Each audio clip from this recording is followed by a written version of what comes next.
Varicose veins తో బాధపడుతున్నారా? భారతదేశంలోనే బెస్ట్ ట్రీట్మెంట్ అందించే ఏకైక హాస్పిటల్ ఏవిస్.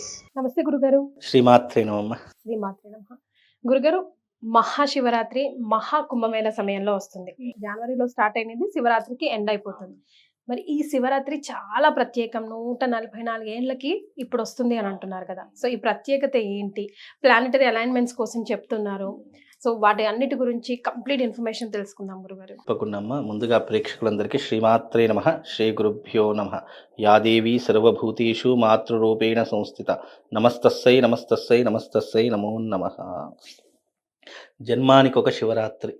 ఎన్నో జన్మల పుణ్యఫలం ఉంటే తప్ప శివుణ్ణి ఆరాధించేటటువంటి యోగం మనకు దక్కదు.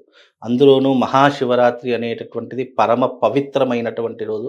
సాక్షాత్తు ఆ పరమశివుడు భూలోకానికి తరలి వచ్చేటటువంటి రోజు ఈ అద్భుతమైనటువంటి శివరాత్రి. ఈ శివరాత్రిని ఎవరైతే వినియోగించుకుంటారో వాళ్ళ జన్మ ధన్యమైపోతుంది. ఆఫ్టర్ లైఫ్ బిఫోర్ లైఫ్ అన్నట్టుగా మారిపోతుంది. చాలామంది చెప్తారు, అరుణాచలంలోకి వెళ్ళి గిరి ప్రదక్షిణ చేస్తే వాడి జీవితం టర్నింగ్ పాయింట్ అవుతుంది అని చూస్తారా? అలాంటి 12 జ్యోతిర్లింగాలను ఏకకాలంలో దర్శిస్తే ఎంత పుణ్యం వస్తుందో అంత పుణ్య ఫలం ఉన్నటువంటి శివరాత్రి ఈ యొక్క శివరాత్రి. శ్రవణ నక్షత్రయుక్తంగా కూడుకొని వచ్చేటటువంటి శివరాత్రి. అందులోనూ ఈ యొక్క శివరాత్రి పరమ పవిత్రమైనటువంటిదిగా ఎందుకన్నాను అంటే కుంభమేళతో కూడుకొని ఉన్నటువంటి శివరాత్రి. 144 సంవత్సరాల తర్వాత ఏర్పడినటువంటి గొప్పనైనటువంటి శివరాత్రి.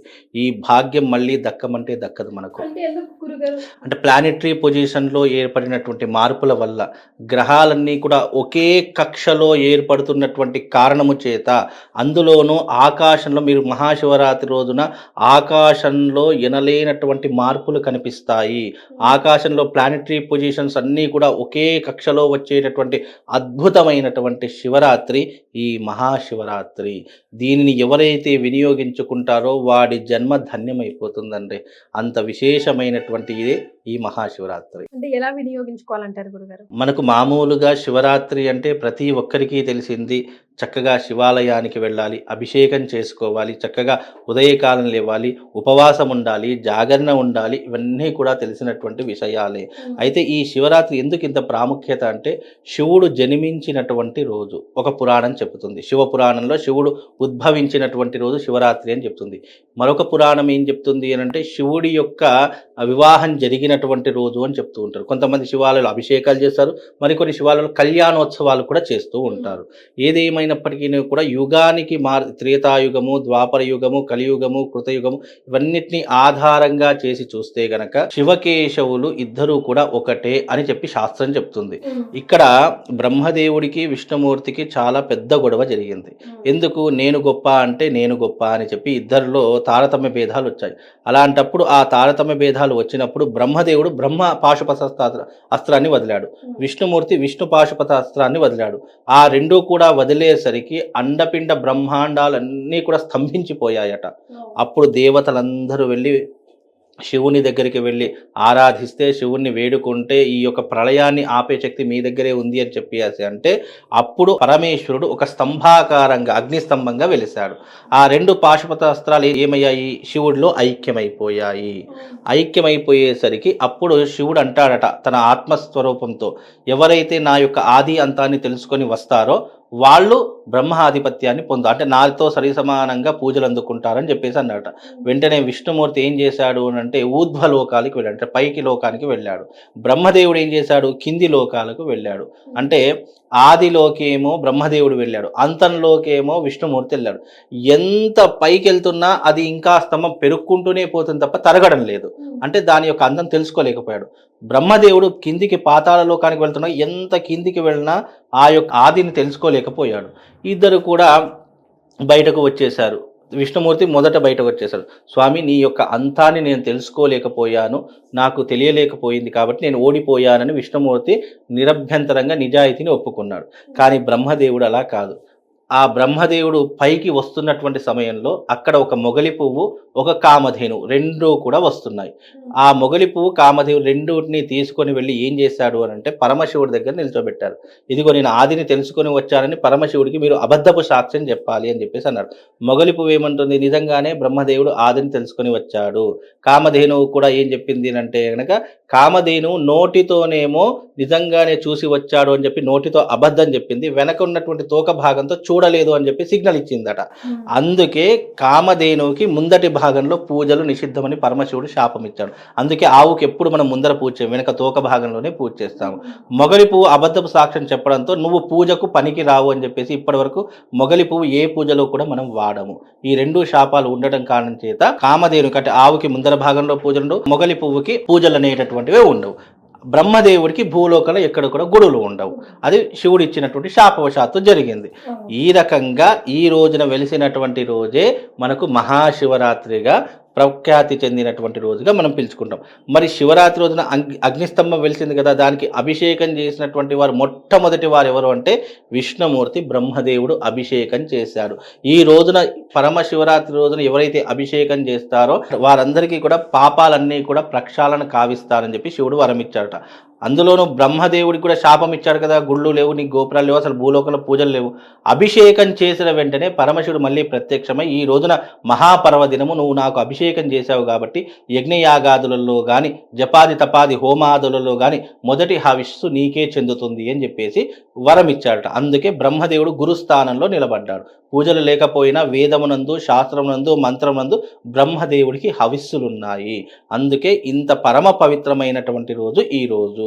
అలాగే ఈ రోజున ఎవరైతే అభిషేకాది క్రతువులు ఆచరిస్తారో పూర్వజన్మలో చేసినటువంటి పాపములు తొలగించబడతాయి. ఈ జన్మలో చేసినటువంటి కర్మలన్నీ కూడా తొలగించబడతాయి. నీ యొక్క జీవితం అంతా కూడా శివుడికి అంకితమవుతుంది. కాబట్టి ఈ రోజున చేసేటటువంటి దానము, ధర్మము, అభిషేకము, పుణ్యము, జాగరణ ఇవన్నీ కూడా శివుడికి అంకితం చేయబడ్డాయి. అందులోనూ 144 సంవత్సరాల తర్వాత వచ్చినటువంటి అద్భుతమైనటువంటి మహాశివరాత్రి. ఆకాశంలో పెనుమార్పులు కనిపిస్తాయి. భూలోకంలో ఎన్నో రకాలైనటువంటి వింతలు, విశేషాలు ఆ రోజున కనిపిస్తాయి మనకు.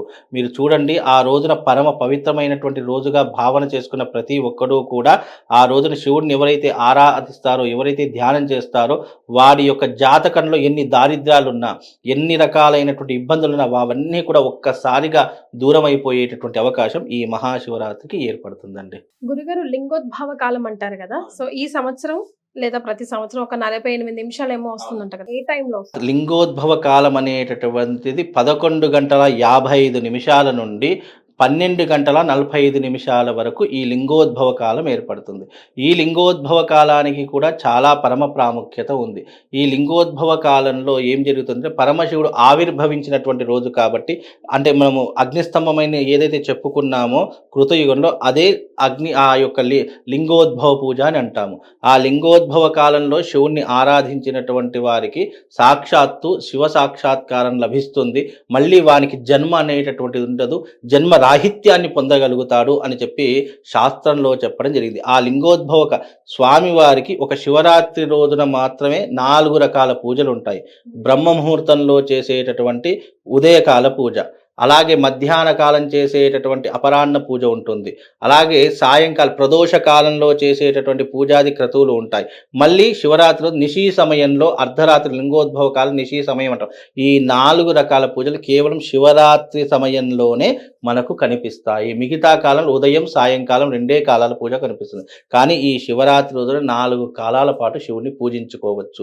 శివారాధన చెయ్యనటువంటి వాడు, శివుణ్ణి అర్చించినటువంటి వాడు మహాశ్మశానముతో సమానమని శాస్త్రం చెప్పింది. అంటే అతనికి ఇక ఎన్ని జన్మల యొక్క పాపములన్నీ కూడా ఒకే జన్మలో సంక్రమిస్తూ ఉంటాయి.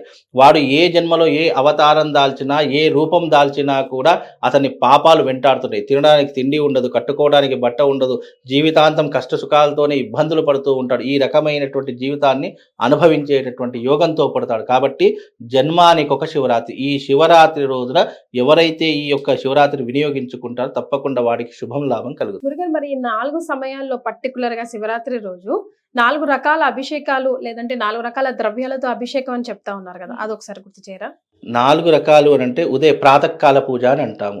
ఈ ప్రాతకాల పూజలో చేయవలసింది ఏంటంటే శివుడికి ప్రత్యేకంగా చేసేటటువంటి అర్చనాది క్రతువులు ఉంటాయి. అలాగే మధ్యాహ్న సమయంలో చేసేటటువంటిది అపరాహ్న పూజ అని అంటాము. ఈ అపరాహ్న పూజ అనేటటువంటిది ఏంటి అని అంటే కనుక మధ్యాహ్నం 12 గంటల సమయంలో చేసేటటువంటి విశేషమైనటువంటి ద్రవ్యాలతో పూజ చేయాలి. విశేషమైన ద్రవ్యాలు ఏంటి అంటే చెరుకు రసము, ఆవు పాలు, అలాగే తేనె, అలాగే నెయ్యి, అలాగే పంచామృతము, ఈ ద్రవ్యాలతో అభిషేకం చేయాలి. అలాగే ప్రదోష కాలంలో కేవలం కొబ్బరి నీళ్లతో మాత్రమే అభిషేకం చేయాలి. ఆ కొబ్బరి నీళ్లతో అభిషేకం చేసి ప్రదోషకాల పూజ. ఇక నిశీ సమయంలో చేసేటటువంటి పూజ వివిధ ద్రవ్యాలతో చేస్తారు. భస్మముతో చేస్తారు, గంధంతో చేస్తారు, పసుపుతో చేస్తారు, కుంకుమతో చేస్తారు. ఇలా అనేక ద్రవ్యాలతో స్వామివారికి అభిషేకాది క్రతువులు నిర్వహిస్తారు.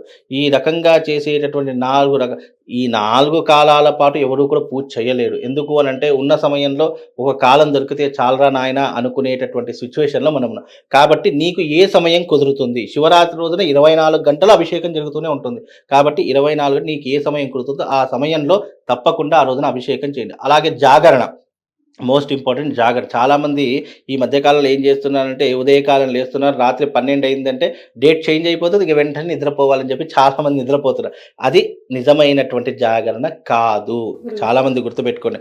ఎప్పుడైతే ఈ రోజున శివరాత్రి అండి, ఈ రోజున మనం లేచాము సూర్యోదయానికి, మళ్ళీ తెల్లవారుజామున సూర్యోదయం ఎప్పుడైతే అవుతుందో అప్పుడు మళ్ళీ మనం స్నానం చేసి శివారాధన చేసి మళ్ళీ మనం పడుకోవచ్చు తప్ప మధ్యలో 12 దాటింది కదా, డేట్ చేంజ్ అయిపోయింది కదా, శివరాత్రి అయిపోయింది కదా అని చెప్పేసి పడుకోవడం ద్వారా అది అర్ధ శివరాత్రి అవుతుంది, పూర్తి శివరాత్రి కాదు. కనుక ఎవరైనా సరే పూర్తి శివరాత్రి చేయాలంటే ఈ రోజు ఉదయం నుంచి తెల్లవారు ఉదయం వరకు నిద్రపోకుండా ఉండాలి. అందులోనూ నిద్ర రాకూడదని చెప్పి మనం వాళ్ళు ఏం చేస్తున్నారు, సినిమాలు చూస్తున్నారు, టీవీల ముందు అతుక్కుపోతున్నారు, ఎంటర్టైన్మెంట్ ప్రోగ్రాంలు వెతుక్కుంటున్నారు, ఇలా నానా రకాలైనటువంటి విధానాలు చేస్తున్నారు. అది చాలా మట్టుకు దోషరహితమైనటువంటిది. శివరాత్రి నీకు జాగరణ ఎందుకు చేయమన్నారు? శివనామస్మరణలో మునిగిపోవడం, లేదా శివాలయానికి వెళ్ళి అక్కడ సేవ చేసుకోవడం, లేదా శివుడి యొక్క అభిషేకాది క్రతువులు నువ్వు 24 గంటల పాటు పాటించడం. లేదు నీకు ఆ స్తోమత లేదు అంటే ఒక దగ్గర కూర్చుని శివనామస్మరణ చేసుకోవడం. ఇలాంటి విధానాలతో నువ్వు కాలయాపన చేయాలి. కానీ నాకు నిద్ర రాకూడదు అని చెప్పేసి సీరియల్ సినిమాలు అన్నీ కూడా చూస్తూ కూర్చున్నాం అనుకోండి, అది శివరాత్రి అనిపించుకోదు. కాబట్టి ఈ రకంగా కూడా జాగరణ చేసుకోవాలి. లేదు అని అంటే అది దోషభూయితం అవుతుంది. ఉపవాసం అనే పేరుతో 12 అరటిపళ్ళు తింటాడు, ఇంచక్క కిలో యాపిల్స్ తింటాడు, ఎన్నో రకాల డ్రై ఫ్రూట్స్ తింటాడు. అన్ని తిన్న తర్వాత ఆకలి ఎక్కడవుతుందండి? నాకు అర్థం కాదు. కాబట్టి ఉపవాస దీక్ష అర్థం ఏంటి అంటే భగవంతుని దగ్గరగా దర్శించడానికి ఉపవాసం అనడం ఒక పద్ధతి. ఇంకోటి ఏంటంటే నీవు ఆ శివరాత్రి రోజున తినేటటువంటి ఆహారము నీ శరీరం నిలబడడానికి శక్తి పుంజుకోవడానికి తీసుకోవాలే తప్ప నువ్వు ఇన్ని కడుపు నిండా లోపల వేసావనుకో దీంట్లో ఏమీ పట్టది గాను.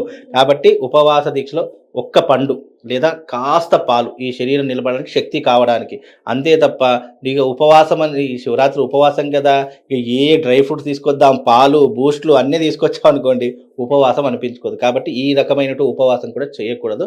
కాబట్టి శివరాత్రిగా ఉపయోగించుకోండి, శివధ్యానంలో మునిగిపోండి. ఆ శివుడు ఏ రూపంలో ఎలా నిన్ను కటాక్షిస్తాడో ఎవరికీ కూడా తెలియదు. కాబట్టి ఆయన కోసం వేచి చూసేటటువంటి ప్రయత్నాన్ని చేసుకోండి. జన్మానికి ఒక శివరాత్రి, ఈ జన్మకు ఇదే శివరాత్రి. కాబట్టి మీరందరూ కూడా శివుని భక్తి భావనతో పూజించండి, అర్చించండి. చాలా సంతోషం గురుగారు, ఎన్నో మంచి విషయాలు తెలియజేశారు. ధన్యవాదాలు.